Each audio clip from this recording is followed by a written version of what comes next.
옛날 옛적에 백성공주와 정치못난이가 살고 있었어요. 오늘은 4월 7일 재보궐선거를 앞두고 특별히 저만 나오게 되었어요. 지난주에 사전투표가 진행됐는데 투표율이 20.5%나 됐어요. 재보궐선거로는 가장 높은 투표율이래요. 물론 최종 투표율이 어떻게 될지 누구에게 유리할지는 장담하기 어려운 상황이에요. 말씀드리고 싶은 건 우리 국민 중에선 이번 선거에서 투표하길 꺼리는 분들도 적지 않으시더라고요.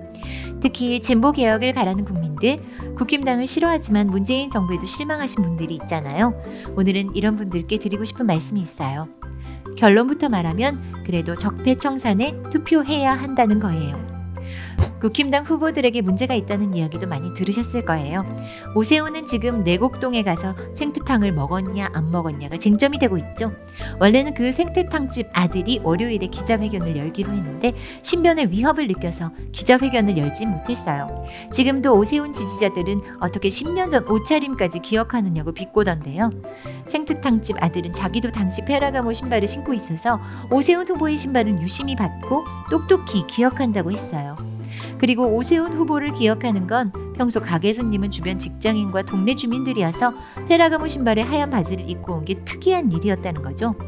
그리고 자꾸 오세훈을 데리고 온 경작인이 큰 손님을 모시고 왔다라고 이야기하는 바람에 확실히 기억을 한다더라고요. 그 경작인도 오세훈 후보가 내곡동에 온 게 맞다고 증언해줬죠.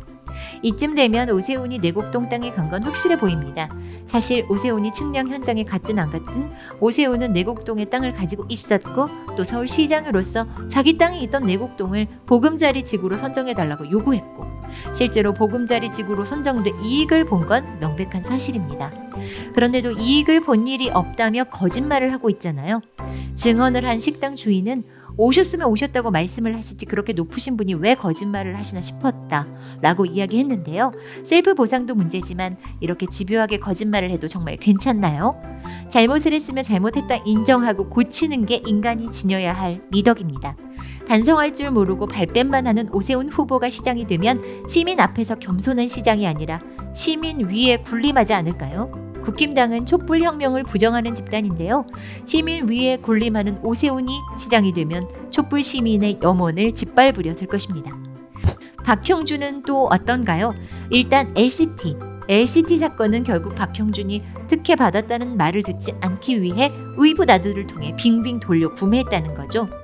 특혜를 감추려 편법을 쓰고 재산을 은닉하려고 미등기 건물을 보유하는 등 각종 특혜와 편법으로 사리사욕을 챙기는 사람이 바로 박형준입니다. 특히 최근엔 2012년 총선 때 당내 경선을 하면서 박형준 후보 측이 어떤 사람을 꼬셔 거짓 성추행 폭로 증언을 시켰다는 게 드러나 큰 파장을 일으키고 있습니다. 이분이 양심 고백을 한 걸 들어보면 아주 기가 막힙니다. 사실을 폭로한 건 김 씨인데요. 박형준 측은 김 씨에게 여러모로 도움을 줄 수 있는 사람이라며 접근해 샤넬 가방을 선물해주면서 환심을 샀다고 하네요. 그러던 어느 날 박형준 측이 김 씨를 술을 한 잔 먹이고 선거 사무실로 데려가더라는 거예요.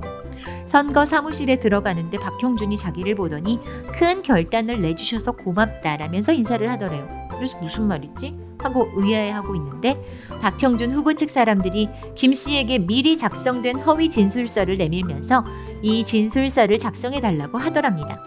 그리고 훗날 박형준 측은 현금으로 5천만 원을 주었다네요. 훗날 김 씨는 무고죄로 실형을 받았는데 박형준 관계자들은 이 사건에서 쏙 빠져나가서 그 누구도 처벌을 받지 않았습니다. 다소 강압적인 분위기에서 꼬드김에 넘어간 김 씨는 이 사건으로 이혼한 전 남편 그리고 아이들과 연락이 끊기기까지 했대요. 이 사건으로 집안이 풍비박산나는 비극을 겪은 것이죠. 박형준 측은 당내 경선을 하면서도 정정당당하게 하지 않고 거짓 추문을 퍼뜨렸어요. 같은 당이면 같은 편인 거 아닌가요? 그런데 박형준은 사리사욕을 위해서 자기 당도 속이고 배반하는 교활한 사람입니다. 이런 비열한 짓거리 때문에 김 씨는 씻을 수 없는 상처를 입었죠. 김 씨도 잘했다고 할 순 없지만 이렇게 시민을 속이고 공작에 이용하는 사람이 시민을 위한 정치를 할 수 있을까요?